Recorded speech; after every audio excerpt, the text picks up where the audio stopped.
ক্ষমতায় আমি আছি বলে আমি তো যা ইচ্ছা তা করতে পারি না। এই যে ঘটনাগুলো হওয়ার পর থেকে শিক্ষার্থী যারা আছে তাদের অবজারভেশন গুলো তো আমাদেরকে শুনতে হবে। এই যে কালকে ইনসিডেন্টের পর থেকে আমরা আমাদের যে কমন একটা গ্রুপ আছে শিক্ষার্থী সংসদের গ্রুপ, এখানে তো সবাই বলছে এগুলো তো অতিরিক্ত বাড়াবাড়ি হচ্ছে, এই ধরনের কাজটা করা উচিত না।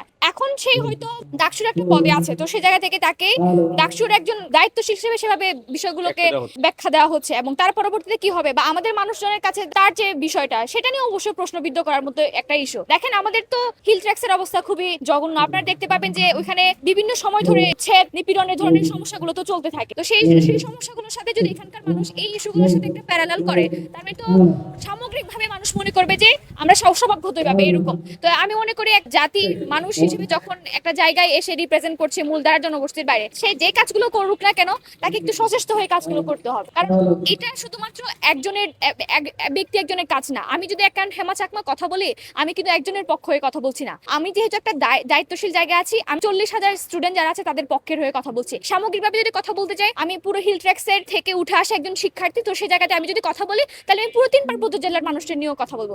তো আমি কি করব, আমার অ্যাকশন কি হবে, সেগুলো কিন্তু আমাদেরকে ভেবে ভেবে ভেবে চিন্তেই করা লাগবে। আদারওয়াইজ আমার যে বর্তমান যে আমার কার্যক্রম সেটার কনসিকুয়েন্স কিন্তু পরবর্তীতে ভিন্নভাবে আসতে পারে। তো আমার কাছে মনে হয় যে আমরা যে কাজগুলো করবো না কেন নিয়ম নীতি দায়িত্বশীল মেনে নিয়ে করবো, অতিরিক্ত কোনো ধরনের বাড়াবাড়ি করবো না, যেটা নিয়ম সেটাই করবো।